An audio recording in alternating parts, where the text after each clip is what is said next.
Hello and welcome back to the Long Live Rock and Roll podcast. Delving into longer and more sophisticated music, Don Fagen and Walter Becker experimented with various band lineups for each song on Asia to craft and perfect their jazz rock hybrid of an album, mixing their own songwriting skills with the jazzy prowess of the likes of Wayne Shorter and Tom Scott. Legitimised jazz in rock and marked a significant moment in the relationship between these two genres. Joining me to discuss this album is my co-host, Mr. Felipe Amorim. How are you doing, bro? Doing great, man. Had my journey kind of disrupted by strikes, but I'm home at last. There you go. Well, and what a better place to be. Yeah, got the reference, didn't it? Very good, very nice, very nice. Very professional as usual. But yeah, anyway, so if you didn't get it from the picture you're seeing on the podcast or the picture you're seeing on YouTube or Felipe's reference or the fact that I mentioned it in the opening paragraph, we are doing Asia by Steely Dan from 1977. So as usual, I'll just give you a few quick facts. So it was released September 23rd, 1977. Took 1 year to record between 1976 and July 1977, recorded in studios across Los Angeles, New York, and Hollywood. Genres associated with this album, and I'm sure we'll get into this, jazz rock, yacht rock, pop rock, jazz, and white soul. The album falls just under 40 minutes in length, released on the ABC label with producer Gary Katz and the band in charge of producing the album. So let's get talking about this album. Yeah, so why this album, right? So I chose this album, yeah, and the reason I chose it is because this was actually probably my first ever experience of jazz fusion, and I learned this when we were at uni studying at the Institute of Music in London. This came up as one of the funk bass lines. So when I was studying bass, we had sort of lessons. We had a lesson on funk, a lesson on jazz, a lesson on rock, and this was one of the ones that came up in funk. Now the song we did was Peg, and obviously, you know, it is very funky in nature, but it's still part of this wider jazz fusion album. And I thought, what better way? You know, we haven't really done jazz or jazz fusion on this show yet, and I thought, what way to sort of get it going with this album, which was my first introduction to jazz fusion. But yeah, I mean, do you want to kick us off, bro? Anything in particular you want to start off with? Well, the one thing I want to say is, like, because this is a rock show, why would we approach an album that is jazzy or even pop, if you want to claim it's pop music? And I think everything about it, it's rock, really. Like the fact that is the music direction of this album is completely unpredictable. Yeah, is the most rock and roll thing about it. Like you never know where they're going, and they've managed to make commercial music that is actually clever, like really clever. And it's hard to do because a lot of nuances of let's call it complicated music. So your jazz fusion, your prog, all this kind of music. It's hard to connect with wider commercial audiences with that kind of music, because without sort of trying to call people who like pop music stupid, it's hard to understand the technicality of what's behind what's happening in a prog song that goes from 7/8 to 9/16, you know. And then in jazz solos always playing the mixolydian over a double 7 chord or whatever. People don't get why that's special, and not that shouldn't be expected of them. You know, we spend years of our lives learning why it's special and what makes it advanced and what makes it special to implement that into a rock song, for example. So I don't expect mainstream audiences to get jazz or prog or something. Also, like a complicated chord or song structure doesn't necessarily make the song good. That's a misconception that some musicians have. Oh, let's make something that is extremely complex, and this is going to be great just because it's difficult to play. And it's not entirely true, you know. And it's what Steely Dan does is not really easy listening, but it can be at some point, at some moment. That's really interesting you say that, because I mean, let's first talk. I want to do today is I want to just talk about. I got 4 or 5 categories that I want to talk about. So we can obviously get the songs in when it's appropriate, but there's just some overarching themes of the album I want to talk about. One of them is jazz fusion. So let's kind of explain what that is. Jazz fusion, I think to sum it up simply, is playing jazz music on rock instruments. Would you agree with that? Yeah, I've one definition I like, which is not it doesn't exclude your definition, is jazz mixed with anything else. So Yeah. Okay. when you have an Afro-Cuban groove and you're playing a jazz melody, that could be considered fusion, although people would just call it Afro-Cuban jazz. Yeah. But you have, since Miles Davis started experimenting around 1975, using rock instruments, as you say, like electric guitars and other stuff. But the point for me is it's not necessarily the instruments, but any other genre mixed with jazz. If you have a funk beat, if you listen to Chameleon by Herbie Hancock, that's a funky beat. Just quickly interrupt Felipe to tell you, as usual, if you're new to this show, the full album we're talking about and any song we mention is going to be in a Spotify playlist in the show notes below, so you can listen before or after the episode. And any songs, like Felipe said, that come out that aren't in the album, they'll be there as well. So please continue. Yeah. So Chameleon is a funk groove, very, very, very funky. But if you isolate the melody, you can call it jazz, and in terms of interpretation as well, and also the fact that it's instrumental. Most people just call instrumental music jazz, unless it's classical music. Oh, that's jazz because it's instrumental. Anyway, but yeah, fusion for me is jazz mixed up with anything. Could be rock, could be funk, and in that sense, Steely Dan is closer to a fusion band than to a rock band. But one thing I want to say is they are not really a band in this album, because they I think they toured as a 5-piece band, the original lineup when they started. Yeah. And eventually they decided that touring wasn't the big deal. They wanted to be in studio recording. The band didn't tour for 19 years. So that's just producing albums. And so you have the two main songwriters, and basically what you have is guitar and piano.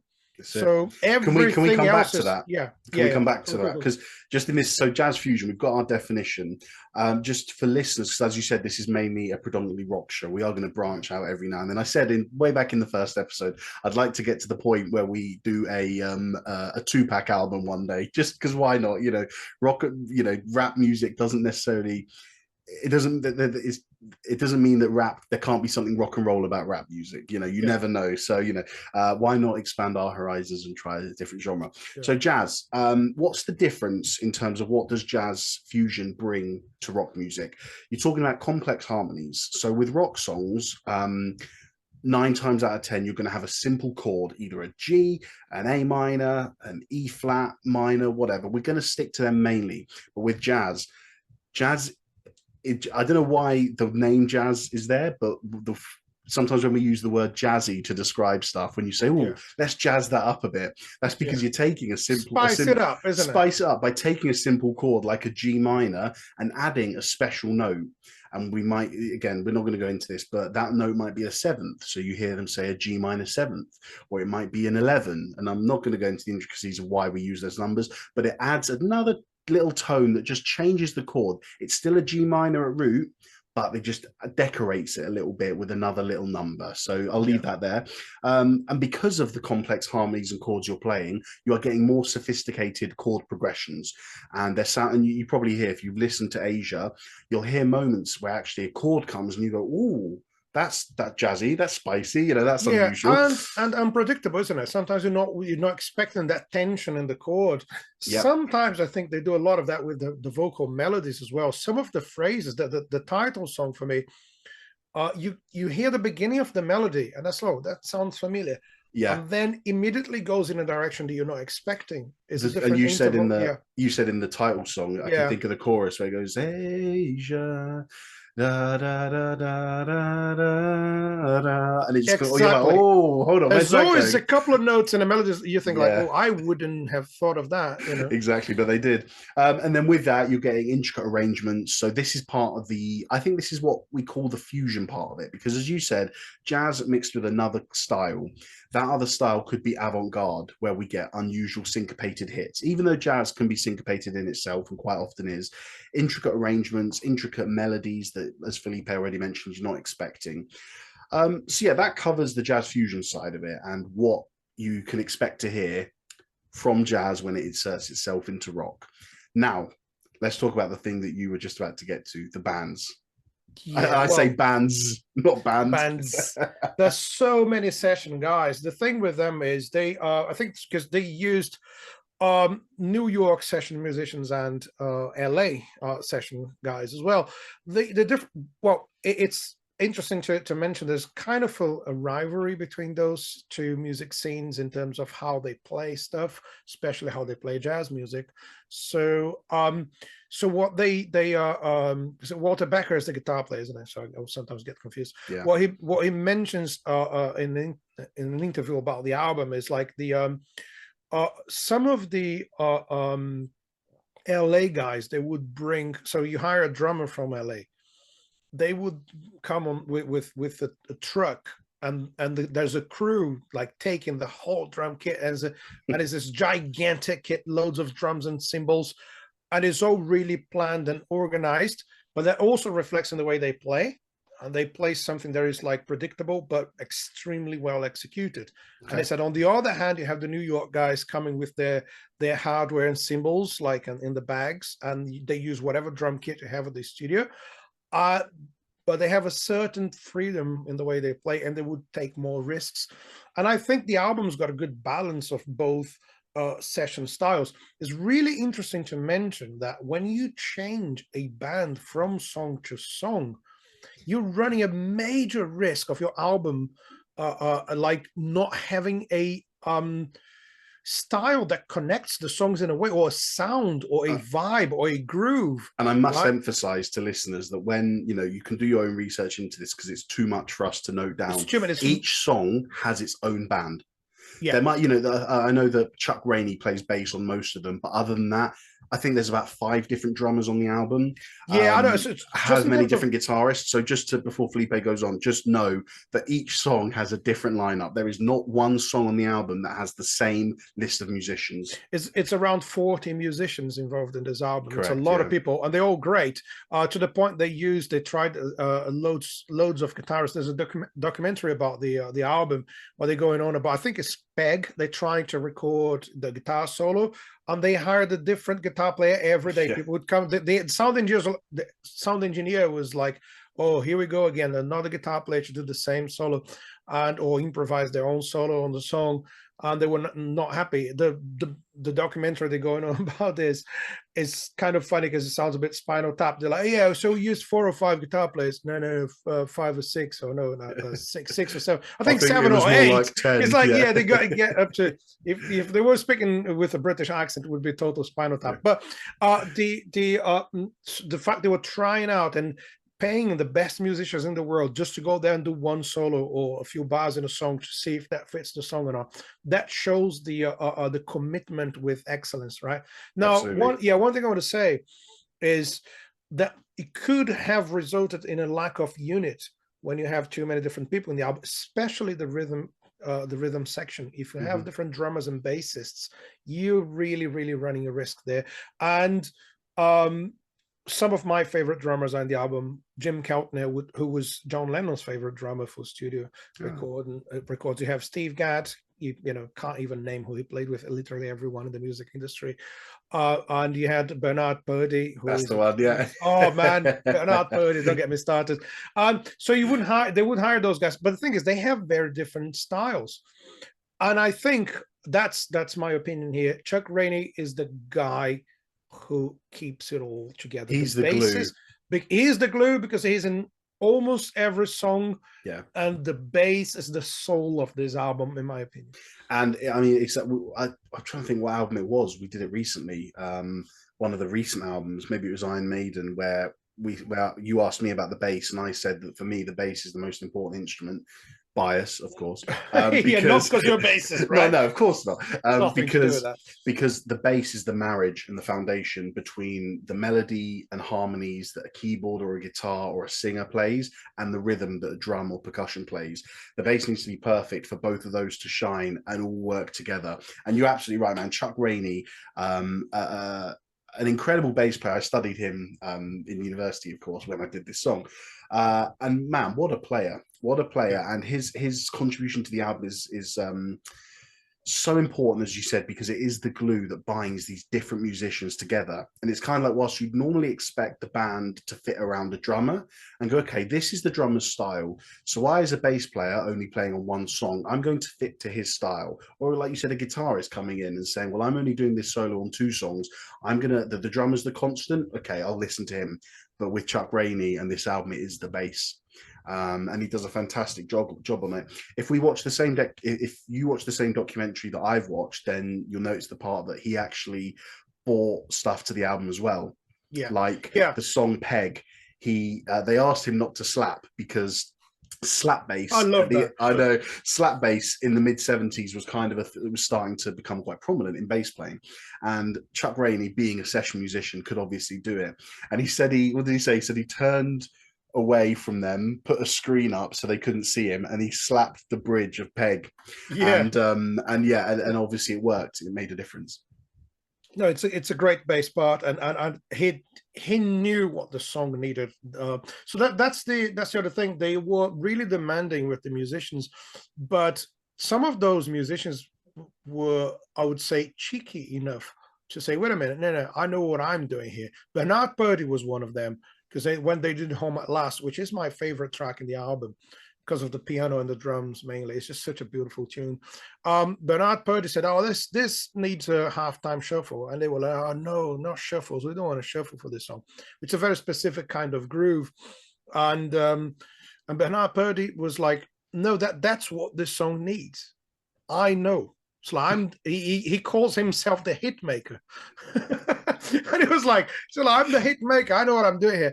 And he played the groove, and they were like, "Yeah, fair enough." Of course, you know what it needs. You're Bernard Purdie. Yeah, exactly. So they knew they were working with the best musicians in the world, and those guys would deliver what they wanted. We've mentioned Chuck Rainey, we've mentioned Bernard Purdie, but another person was Wayne Shorter on saxophone, who played for Miles Davis. Yes, which is a huge credit to have to your name, and a huge name for Steely Dan to have on their album. Yeah. Well, Wayne Shorter is one of the greatest names in jazz music. Yeah. You got to mention Weather Report as well, isn't it? So he is such a creative guy who could not only work for people, like providing the solos and the phrases they wanted, but also create his own music. And it's such a brilliant musician, really. So I'm going to segue from this section into the next section with my final point about the multiple bands. As you mentioned, they were chasing such a particular sound for each song that they ended up, as we said, changing the lineup for each song. Now, how does this sound? The songs they wrote, and they knew the sounds, as you said from the documentary, they knew the sound that they wanted for each song. But when pieces of music came that were so technically demanding, they didn't play it themselves. They play that. Walter Becker is not on 2 tracks on the album. Oh, it's wow. Black Cow, that's one thing I didn't know. Black Cow and one other one. I can't remember. It might have been Asia or Peg. He's not on them because the parts that he wrote were so technically demanding. He just put his hands up. I mean, this is crazy. As an artist, we know that a lot of artists are fueled by their ego, but how confident in your own ego and how committed to the project do you have to be to say, do you know what? This requires better than what I am at the moment, so I'm going to call in this guy to play it. Yeah, that is like, it means that the music, it's way bigger than your ego. Yeah, and I think that's a massive credit to them. And it's not about like, oh, I'm a great musician, I've got to play the solo. He plays some beautiful solos in the album, but he also has other guitar players coming to play solos when they could do a better job or more creative job or different. I just Sure. think that's such a credit to him and to them to actually say, do you know what? I can't do this. Let's get someone else in. And listen, this is very complex music, so it's not like he can't play the pentatonic scale. Like, he's very good at what he Yeah. does. Yeah. But this leads me to the next stuff I want to talk about, which is the perfectionism of the album. Because this album, and when I'm not saying it's a perfect album, that's debatable, but the level of perfection they are striving to achieve. And I want to start this section off by talking. Maybe you heard this from in the documentary. Dean Parks, who was a guitarist on the album, says this: perfection is not what they went after. They were after something you wanted to listen to over and over again. So we would work past the perfection point until it became natural, until it sounded almost improvised. So it was a two-step process. Step one was to get perfection. Step two was to get beyond it and to loosen it up a bit. Oh, Which wow. I just find nuts when everything you and me know about music. And listen, we're far from the most knowledgeable people in music on the planet, but we know our fair share. We've experienced it. We know that you go for the groove of the song first, you go for the feel of the song, you work out your parts, you get it all together, you work with the rest of the band, then you perfect it. But not on this album. Yeah. The guitarist is saying they went the other way. They perfected things and then wanted to unperfect it a little bit by loosening it up and not making it sound so polished. Yeah, I think it's again a combination of the LA and the New York approach to arrangement and everything else, and and I think, yeah, they had definitely a lot of attention to detail. That's what it is. That's where the perfection is, in my opinion. Like, oh, let's try a different groove for the song. See if we change the groove slightly or the chords or whatever, if that's going to work or not. And then, as I said, when everything is perfect, just bring some chaos into Bring it. some It could be just humanity. it could be just a guitar solo. It could be the interesting thing about it is that Gary Katz is the producer in this Yep. album, isn't it? We're talking about our university. He came for a lecture once, and so I had the pleasure to see that man talking for a couple of hours about the stuff he produced, and everyone was shocked when he mentioned that he doesn't play an instrument and he doesn't do any mixing or any sound engineering things. And someone said, Wow. so what's your job as a producer then? Because for people who don't know, most producers nowadays, they are normally, as a general rule, they are good sound engineers, and they know their gear really well. They normally play one or more instruments. It's like, I go a step further nowadays and say that when you look at people like Dr. Dre yeah, and rap music, which I know is different to what we're talking about, you yeah, have a man or woman who can play everything on a keyboard, like yeah, Dr. Dre, who is quite a yeah, talented musician, and then you have an artist come over it. And I mean that for pop music as well, not just rap. You might have yeah, a producer for Taylor Swift who can play every instrument needed. He'll yeah. produce that, and Taylor's just got to sing. Yeah, But so exactly. yeah, Yeah, no. back to your So point. in that case, Gary Katz is the guy who says, "Oh, I trust my ears," and that's what it is. So think about it. You have two great songwriters who happen to be amazing musicians, hiring some of the best guys in the business. So everyone in the room is a master of their instrument, and then there's a guy who doesn't play, who trusts his ears, and he's. If you're not a musician, and you're a music fan, you're on the other side of this game. And it's really important to have that view. He would be the guy who said, no, this sounds good. No, that doesn't sound good. What if you go a little bit more, crazy, or a little bit more, I don't know. So he would speak in not necessarily in music terms in order to get a good sound out of the musicians. And I think maybe that's part of the chaotic element of the album. To have someone who can hear you as an outsider and give you an honest opinion, not only an opinion, but like an insight on I what you think do. a grounded opinion, an Grounded opinion opinion. that forgets what these guys know about jazz and how it's clever to put I'm making this up, an A major 7 just after a C dominant sharp 11.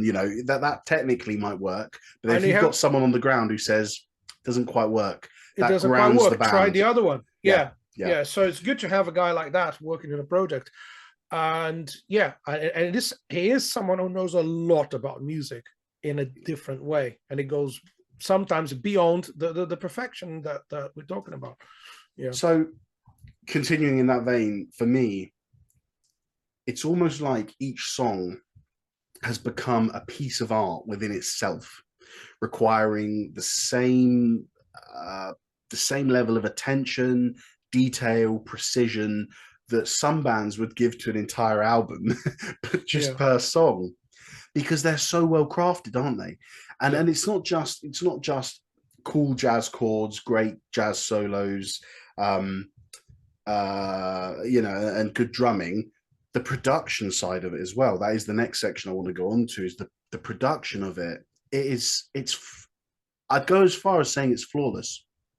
yeah, I can't think of anything that I'd say, oh, do you know, that mix is a little like this, or it could have been produced a bit better like this.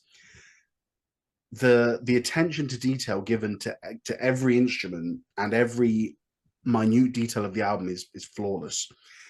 Unless you have anything else about perfectionism, can I go on to the production? yeah. Let's move on. So here's some research I did about the technical innovations that the producers did for this album. All right, overdubbing and layering, creating a much denser, intricate sound. And this means, you know, when you talk about layering in production, it's quite simple. You are layering instruments on top of each other. Now, that's quite simple when you're doing drums, bass, guitar, and vocals. But when you have two or three guitars, and you know, it's not unheard of, two basses, Yeah, two drums, yeah, multiple vocals, it can get hard to sort of place things where they need to be for the audiences to hear them. Isolation booths. This is the mid 70s. They isolated every instrument, bro. wow, Every instrument they isolated. And what this means technically is that if you're in a room and the producer says to you and your band, okay, play through the song and we'll try and capture the bass. If your bass has got a microphone on it, although you're playing your bass and that's the main signal going into the microphone, you might also get what we call a bit of bleed, which is where a certain tone of a guitar might just seep into your instrument, and it just loses quality, let's say, doesn't it? It just yeah. loses the specific signal that is just the bass. And that this is quite common practice nowadays. But for the mid 70s, bro, to be isolating Every every musician instrument, in a booth, yeah. Well, so every I didn't know when that started in music, but that allows the musicians to play together and also get a quality of recording that sounds like they recorded one at a time. So that yeah. is the best of both worlds. But further to this, they've actually mic'd the instruments as well. In terms of, did I read somewhere that they put um, microphones up onto their right hand of the guitar Oh, so I that you see. could Which is get how the you normally picking. do with acoustic guitar. It's interesting to do that Exactly. with electric guitar. Wow, never heard of Exactly. that. And so Interesting. you get that, and then you're basically picking up and getting the nuances of each instrument, and basically, you know, things like just a little pick. And I think you can hear it in Peg. There's that lovely part of guitar which goes da da da because Oh, the the muted guitar, notes. Yeah, yeah, because the guitar on this whole album, as melodic and harmonic as it is in places, it's very percussive in all others, isn't it? yeah, yeah. And I think, well, interesting that you say this is it's percussive because like rhythm is for me what makes this album accessible, you know. And yeah, so in terms of all the production stuff you're talking about, I think those details are like capturing the plectrum and getting the room sound and that kind of stuff.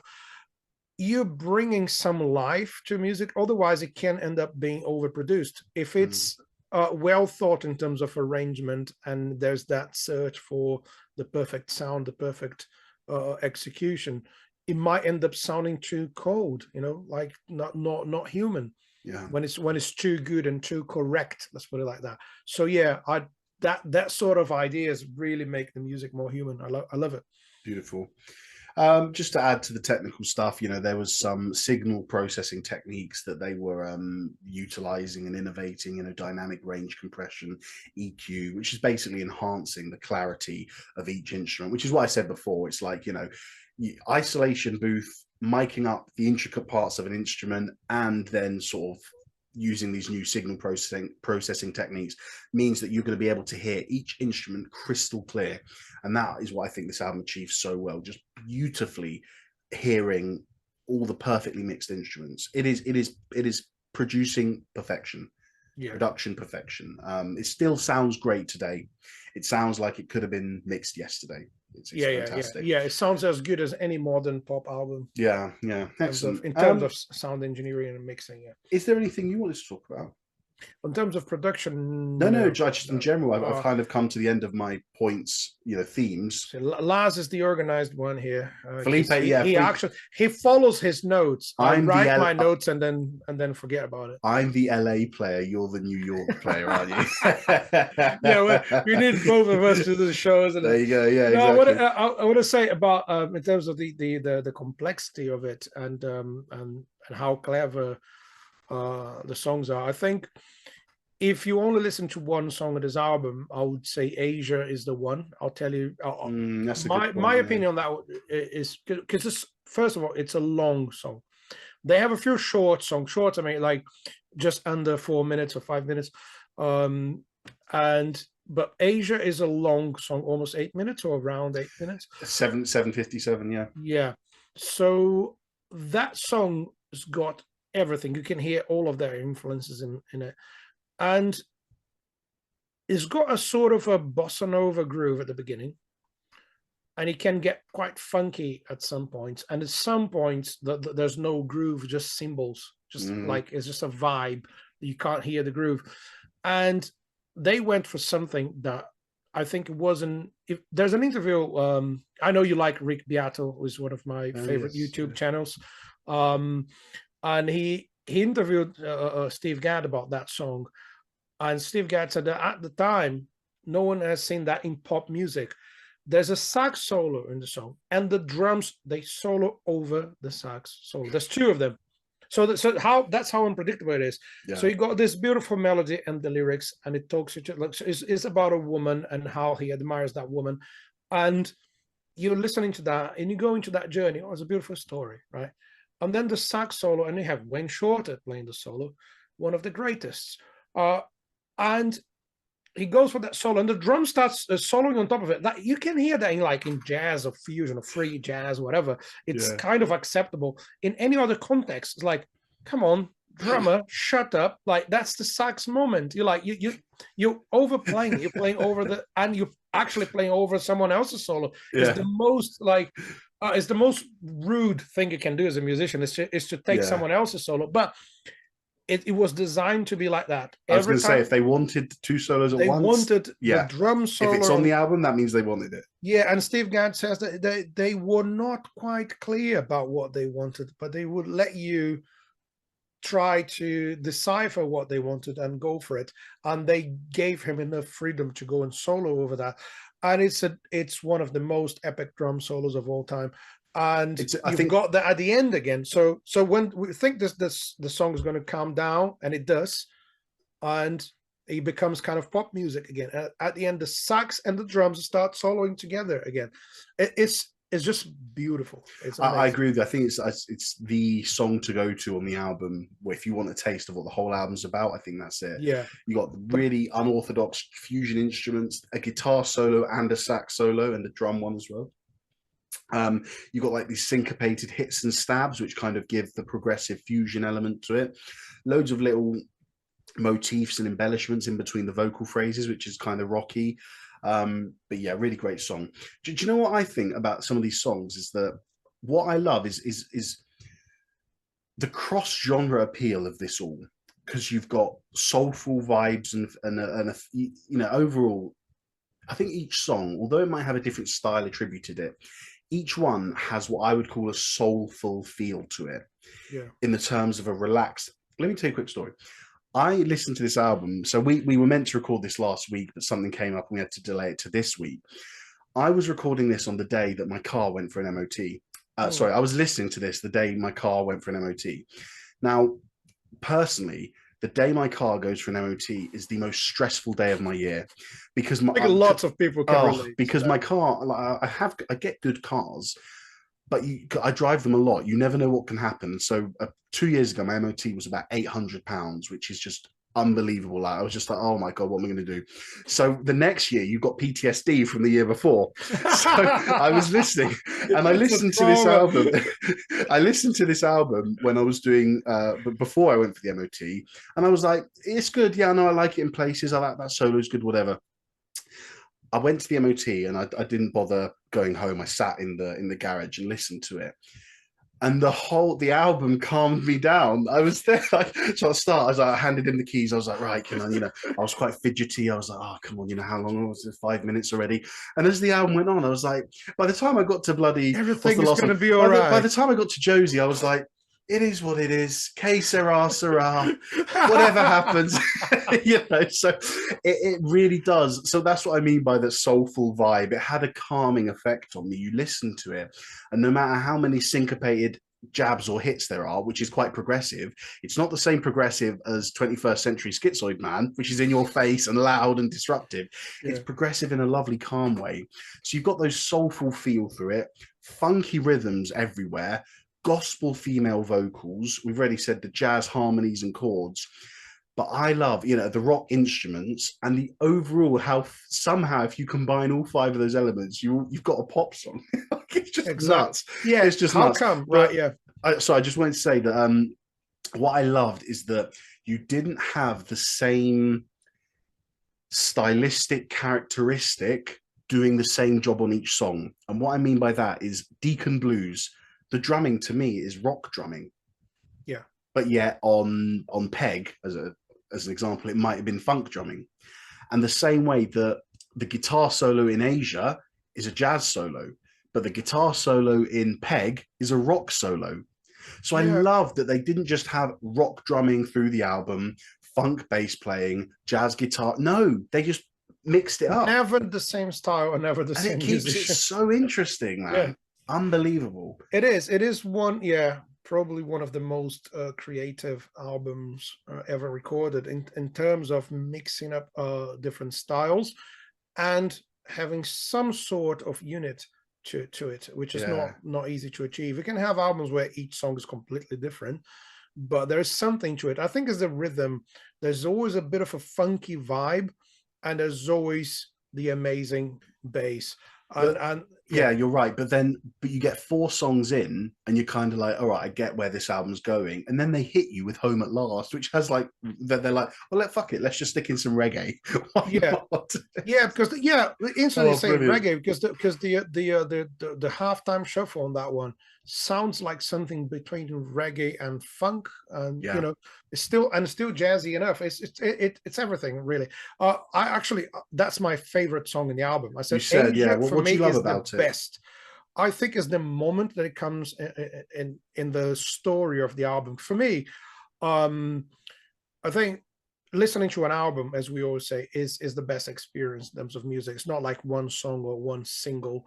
You got to listen to the album start to finish.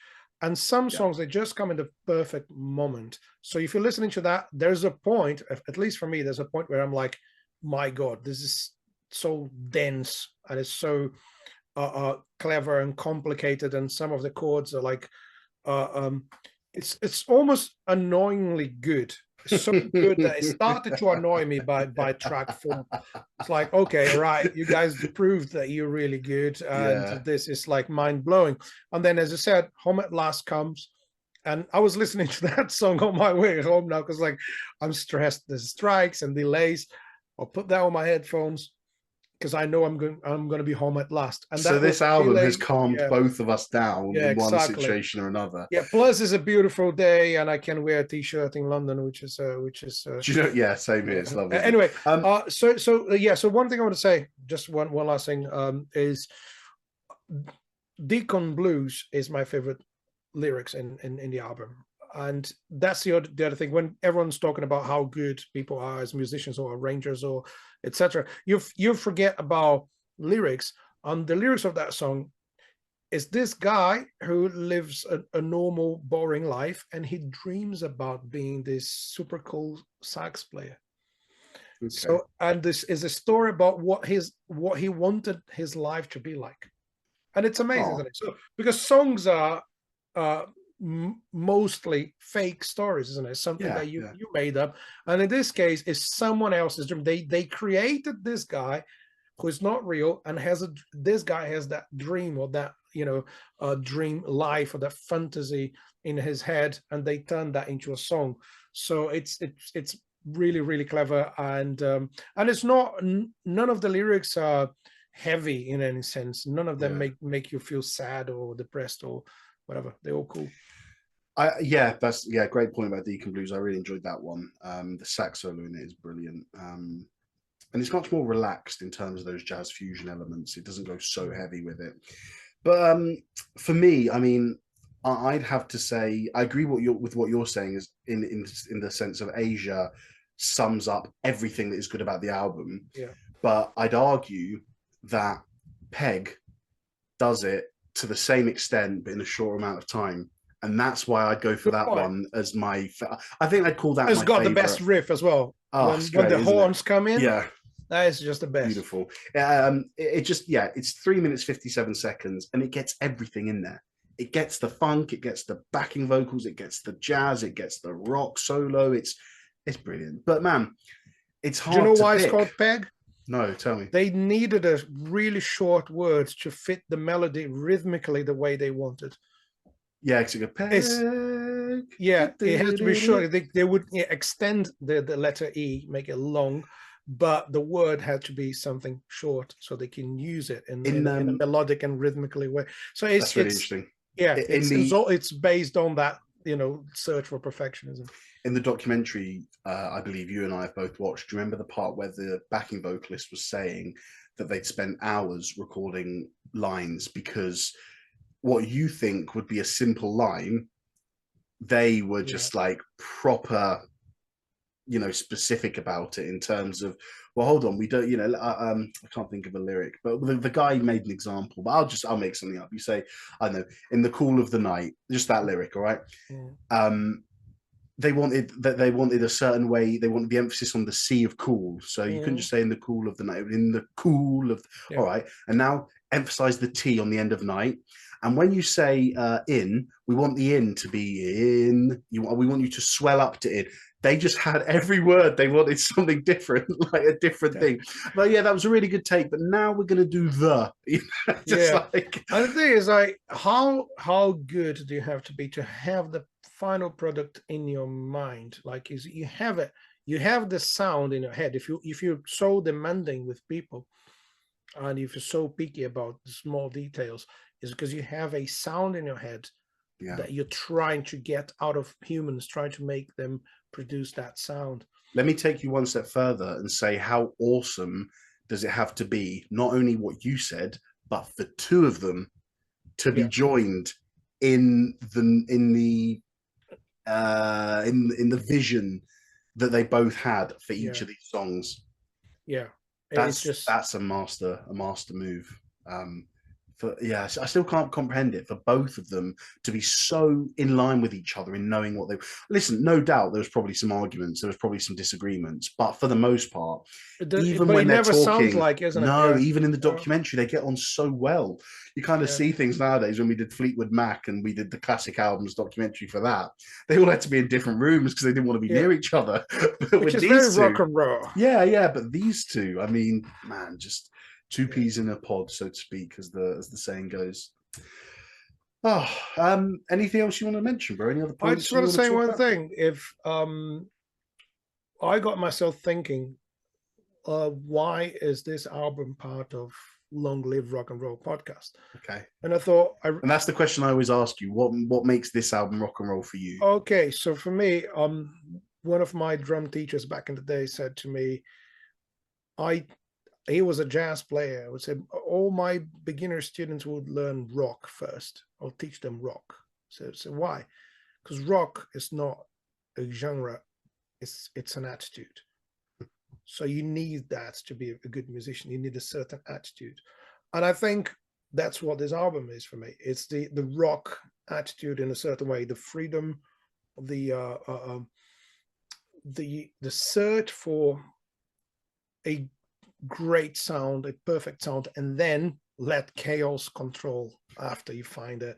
Yeah. And just like the attempt of producing the best music you can make with the best musicians around. So I think there is a rock attitude, the fact that you're mixing everything that comes to your head without thinking, is this like radio friendly enough? Is this going to make it? Does this work or not? So there is definitely a rock attitude to the album. And yeah, I'd just add to that by saying that to take the various iterations of all the musicians and bands they had, but to still achieve a unified album, I thought that was masterful. But anyway, do you draw my monologue? Oh yeah, I expect your monologue to be as good as the album. Oh god, all right, we'll see. I've kept like the album, I've kept it short, but quality, hopefully. Here we go. So what stands out most to me about Asia, probably compared to all the other albums we've done so far, is the attention to detail given to each and every song and how intricate and fine-tuned each aspect is. Whether that's the incredibly advanced recording techniques utilized to achieve sonic perfection and fantastically nuanced sound from each instrument, or the cutthroat approach to members and session musicians, enlisting the help of over 40 different musicians and switching recording lineups day to day to ensure that the perfect group dynamic and sound was achieved. Then you add in the perfect balance between styles, each perfectly amalgamated and crafted to achieve a uniqueness from song to song, but an ultimate cohesion throughout the record. Another success of the album for me was how much the album keeps you on your toes. It's constantly mixing it up. Each song had its own journey that was in itself quite exciting, but then they'd switch up the ideas and put male BVs instead of female, or play a rock solo instead of a jazz solo. Couple this with the excellent ambience and production in each song and, and the chords, harmonies, and melodies that are constantly keeping your ears interested, meant that I was glued to the album from start to finish, sat there listening and wondering what next piece of jazz rock magic was around the corner on the next track. Amazing. Did it match? Did the monologue match the album quality? Yeah, for me, yeah, man. Yeah, I'm a big fan. 8 out of 10. One of your monologues. Yeah, yeah. Thank you. The album is 12 out of 10. Your monologue is 10 out of 10. Let's, is that okay? Is that fair? That's very fair. Thank you. Let's do one other thing that I forgot about before we end. Album cover. Oh, how nuts is it? Do you know what I'm going to? I don't know the story of that cover. No, me neither. But how I just found it incredible. Hold on, let me just for viewers. I'm going to put the album cover on instead, and I'm going to turn my camera off just so you can see it. Yeah. Oh wait, that didn't work. How do I? Oh well, I can do this, I believe. And that there we go. But how crazy is that, man? Because there's nothing. That's what shocks me about this is there's nothing. And when you see the other one, it's actually how more black can he get? Yeah, none more black. None more black. But look, that is the side of someone's dress and the side of their face, but it's not even the full side of the face. It's just the lips and nose. Yeah. I mean, talk about minimalistic. That is a minimalistic piece of art if I've ever seen one, isn't it? Yeah, and it is, and it's beautiful because it's well thought when you think about the colors, and you think about the logo for the letters for Asia. You have that long J that matches the dress. When we look. Good point. Yeah, I didn't notice that. But it's just funny because it doesn't tell you anything about the album, does it? It doesn't sort of say, no, oh, it's going to be kind of this, or it's heavy metal because there's a devil and flames on it, or it's whatever. It just is so ambiguous. It leaves it open to interpretation, doesn't it? You see that album and you go, what the hell is this going to be? Yeah. And I think like the music, actually, you're kind of treated with the similar music that comes through it, aren't you? Because you're kind of like, okay, wait, this song's different to the last one. Wait, the third song's even more different to the first song. So yeah, there's a mystery to that cover, and there's beauty in it as well. So it's like it has a lot to do with their music in a way, but again, it doesn't tell how amazing the album is, because it's just not possible to do through an album cover, really. Perfect. Cool. Excellent. All right, we'll leave it there then, bro.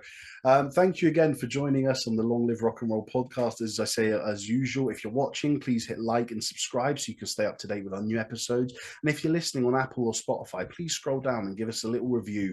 Any review you gives us flies us up the charts and gets us seen by more rock and roll fans like yourself. So thank you again for joining us, and we'll see you soon. Yeah, thanks to everyone who's been sharing commenting, because I read some comments on YouTube and stuff. But we've got a lot of support from you guys over the last, I don't know, 2 years. I don't know for how long we've been doing Well, this. yeah, we've been doing it for almost 2 years. Yeah, 2 coming years. up to 3. Yeah, I'll have to do the maths now. I think it's coming up to 3 years. But yeah, the support since we moved our podcasts to YouTube has been incredible, because I mean, it just means we're being seen by more people, and YouTube has its own podcast platform. And we have so many comments on there, and it's lovely to see everyone and engage with them and sort of share the love of music with them. Yeah, and we're here to listen to whatever you guys have to say about stuff. And we're always doing this with passion, because we want to share music with each other, because we do that a lot. So we recommend albums to each other. That's how the show started. And we're trying to give you guys some insights on some of our favorite music. And I'm really glad you guys are enjoying and following. So yeah, thanks a lot for all the support. Keep on rocking, everyone. And don't do anything I wouldn't do. As usual, guys, take care and long live rock and roll.